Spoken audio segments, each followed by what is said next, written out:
भाजप नेते परिणय फुके यांच्या मृत भावाची पत्नी प्रिया फुके यांनी पुन्हा एकदा परिणय फुकेंवर आरोपांची सरबत्ती केली आहे। यावेळी त्यांच्यासोबत राष्ट्रवादी काँग्रेस शरद पवार गटाच्या नेत्या रेणुका खडसे आणि ठाकरे गटाच्या नेत्या सुषमा अंधारे होत्या। तिघींनी पत्रपरिषद घेत सरकारकडून न्यायाची मागणी केली। परिणय फुके यांचा धाकटा भाऊ संकेत यांची पत्नी प्रिया आपल्या पतीच्या मृत्यूनंतर फुके कुटुंबावर सातत्याने गंभीर आरोप करत आहे। आपण न्यायासाठी लढत आहोत, मात्र न्याय मिळत नसल्याचा आरोप प्रिया यांनी केलाय। यांनी माझ्या सासू सासऱ्यांनी कस्टडीची केस टाकली आहे माझ्या 2 मुलांसाठी। जेव्हा आमचं काउन्सिलिंग झालं त्या काउन्सिलिंगमध्ये त्यांना स्पष्टपणे सांगितलं गेलेलं होतं की तुम्हाला मेंटेनन्स द्यावं लागेल मुलांचं आणि माझं, तर संगोपनाला तुम्हाला पैसे द्यावे लागतील। तर त्यांनी असं म्हटलं की हो आम्ही सगळं पूर्ण करू, त्याची चिंता करू नका, आम्ही हे सगळं पूर्ण करू, हे कोर्टात त्यांनी म्हटलेलं आहे। कोर्टात त्यांनी म्हटल्यानंतर सुद्धा जर काही लागलं तर मुलांना सांगायचं की आजोबांना सांगा। तर आजोबांना सांगितल्यावरही आजोबांनी आतापर्यंत म्हणजे नेमकं दिलेलं आहे, अगदी थोडं दिलं आहे। मी कधीच त्यांना अशी डिमांड केलेली नाही आहे की मला 50,000 रुपये महिना द्या किंवा काही द्या, मी असं काहीही बोललेली नाही।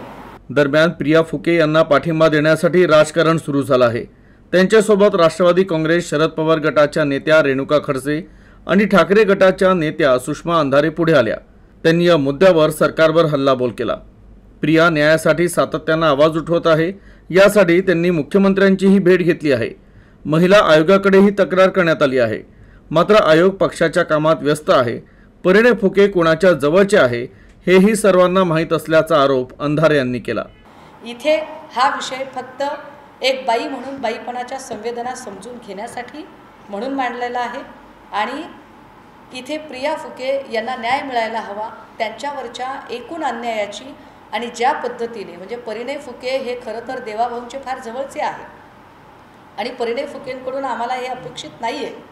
उलट परिणय फुके सारख्या माणसांनी इतक्या छोटा विचार करू पण नये त्या संपत्ती आणि या सगळ्या गोष्टींच्या संदर्भाने। त्यामुळे त्यांनाही आमची विनंती असेल की हे असं एवढ्या चांगल्या सत्ताधारी कुटुंबातलं भांडण असं रस्त्यावर आलेलं बरं दिसत नाही, हे वाईट आहे। तर फार काळजीनं त्या न्याय मागत आहेत, त्यामुळे त्यांना तो न्याय मिळावा आणि यासाठी म्हणून इथे ही पत्रकार परिषद घेऊन आपल्या सगळ्यांच्या समोर नेमकी काय वस्तुस्थिती आहे ती वस्तुस्थिती मांडायचा आम्ही प्रयत्न केला। तर प्रिया आपल्या लहान बहिणीसारखी आहे आणि म्हणूनच मी तिच्या पाठीशी उभी आहे। या मुद्द्यावर राजकारण होऊ नये, मात्र हे देखील खरं आहे की सत्ताधारी पक्षाशी संबंधित लोकांवर गुन्हे दाखल केले जात नाही।